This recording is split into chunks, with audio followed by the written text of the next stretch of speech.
Welcome back to another episode of your Hope-Filled Perspective, where it's always our goal to restore hope, renew minds, and empower listeners to live in your God-given identity. I'm your host, Dr. Michelle Bengtson, and I'm grateful when you choose to spend a few minutes of your week with us. We have been in the midst of a Sacred Scar Story series where I've been talking with real people about real hurts and God's real redemptive plan and work in their lives. I've got another Sacred Scar story for you today from a guest who is no stranger to your hope-filled perspective. She's been on the show before. It's Grace Fox, who is the award-winning author of 14 books, including her newest release called Names of God, Living Unafraid.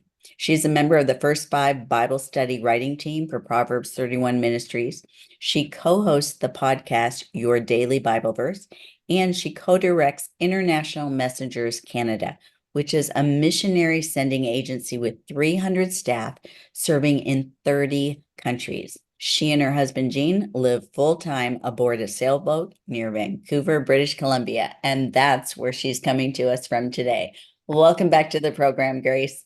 Thank you for having me, Michelle. It's a privilege for me to be here. Congratulations on your newest book, Living Unafraid.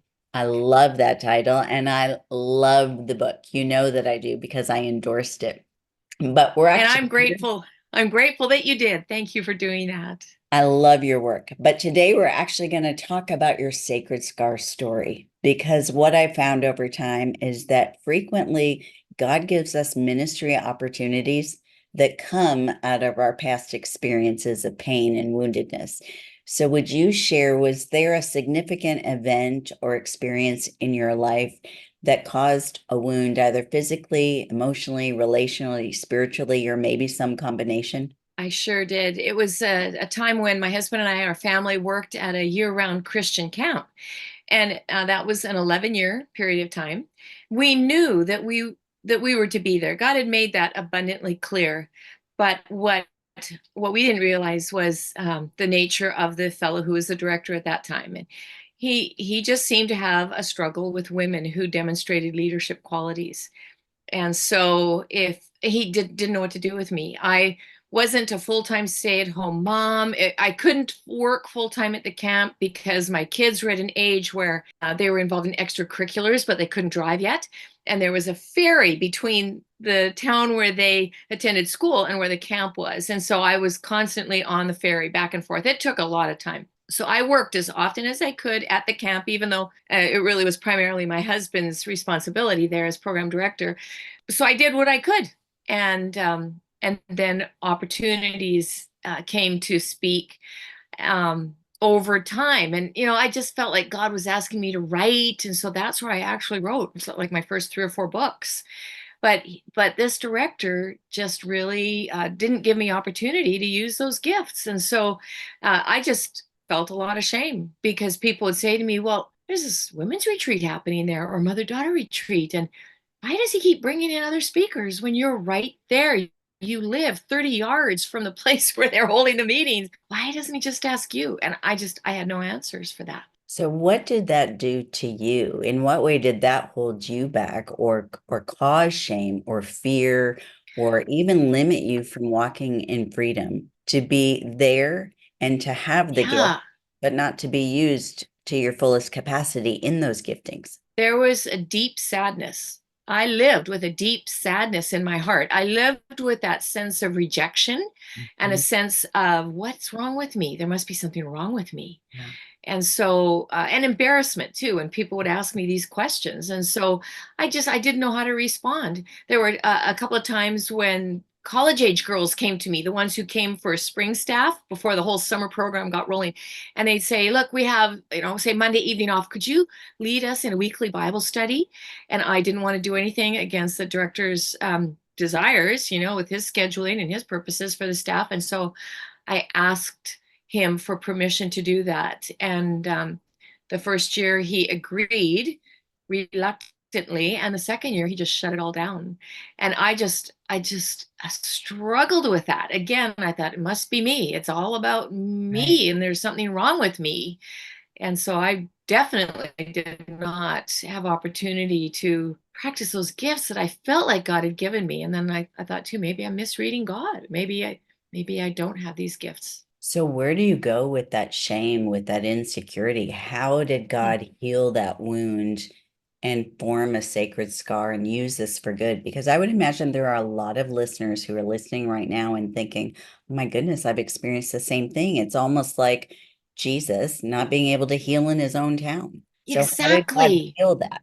Yeah. So, oh, Michelle, one morning I remember just saying to God, I was doing my quiet time and I said, I don't get it. I just feel in my heart like there's this teaching that's dying to come out, but there's nowhere to use it. I don't know what to do with this. So, God, if this is of you, then would you do something with it? But if it's not of you and I'm just contriving this and I think this, but it's all in my head, then would you just take it away? Just take it away because I don't want to spend any more energy on this. Like, negative emotions, wishing I could do this, but not having opportunity. I'm just done with this. And this was 7 o'clock in the morning. My phone rang. It was a woman who lived probably 40 miles away. And she said to me, Grace, do you speak at women's events? Because I'm going to be having one at my church and I'm looking for a speaker. And your name came into my head. I know that if I don't call you, like right now, I'm going to forget about it. So I'm calling you right now to ask you this. This is 7 in the morning. Who phones somebody at 7 in the morning to ask them something like that? And I remember just like being dumbstruck as I answered the phone and listened to what she was asking. It was like God said, Grace, I heard you cry. I Mm, see you in your pain, and I just want to reassure you that it's not all in your head.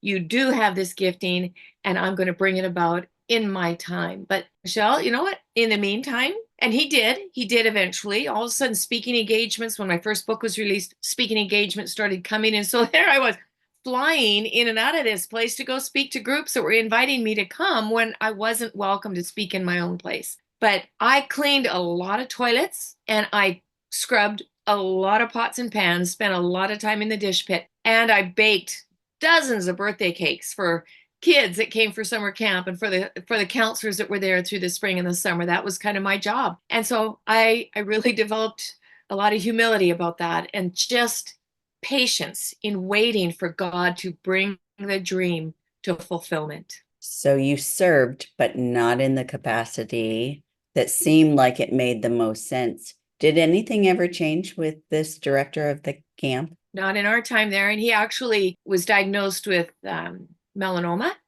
and he Mm, was gone just a few months later.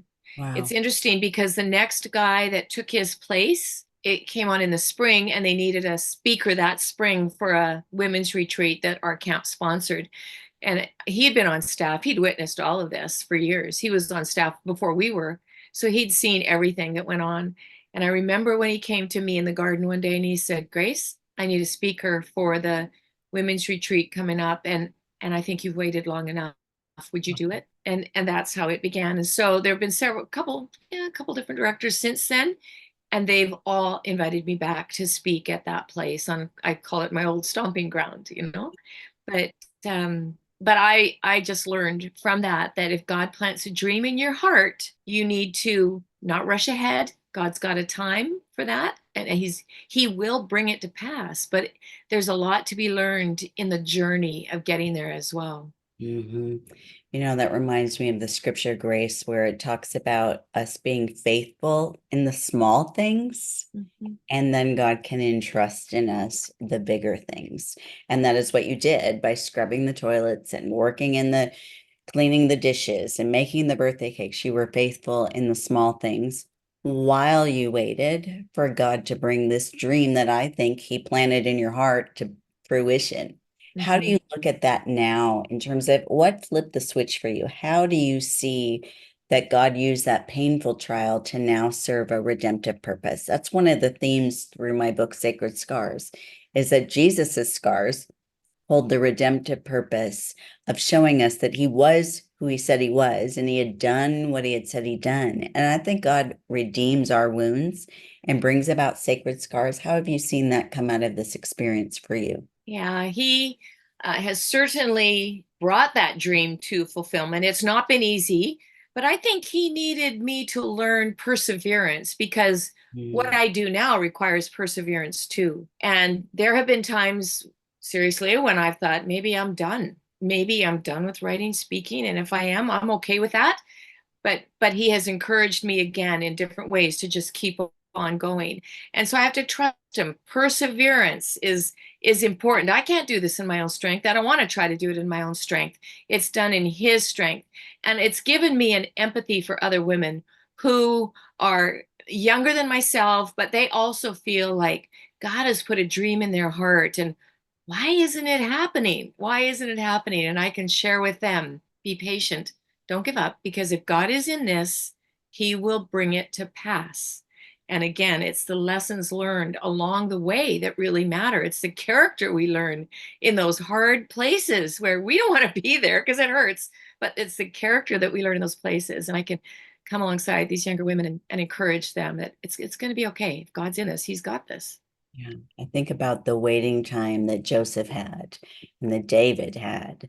Their waits were long. I'm sure they felt like an eternity. And I'm sure at times they thought, is this really what I'm going to be doing? Because I don't see any manifestation of that right now. So, Grace, if a listener is hearing our conversation and they're resonating and they're thinking, yeah, I've had a dream that I thought was from God for a long time, but it's not working out the way I thought it was going to, or it's taking too long. What hope-filled perspective would you want to leave them with today? I would give them a piece of advice that somebody gave me way back then. And again, it was just like this. If God is in it, don't quit until he says so. Right? If God is in this, don't quit until he says so. Persevere, learn what you can along the way. Persevere. I love that in the book of Job, we know that Job persevered for a long time and God ended up blessing him with mercy and compassion. And that's one of the promises in the New Testament, is that when we will persevere, God blesses that perseverance. And that's a good lesson for many of us. We live in such a vending machine society, where we get likes and comments within a nanosecond of posting on social media. But God's timetable is so often different than ours. And I think many times we've forgotten how to persevere. So thank you for that reminder. Grace, if listeners want to connect with you, your many books and resources, the ministry that you have, where's the best place for them to find you? Hop over to my website. It's gracefox.com. Wonderful. Friends, we will put all the information about Grace and her books in the show notes that you can find at drmichelleb.com. Grace, thank you for sharing out of a painful trial to show that God is faithful. We just have to wait on his timing. Friends, I hope that you have been enjoying the Sacred Scar Story series. If you are struggling with an area of pain or woundedness and you're wondering, can God still use me? The answer is yes. Just entrusted into his hand and his timing. It's been a joy to be back with you. Until next week, when we share another Sacred Scar story, it's my prayer for you that you have a hope-filled week.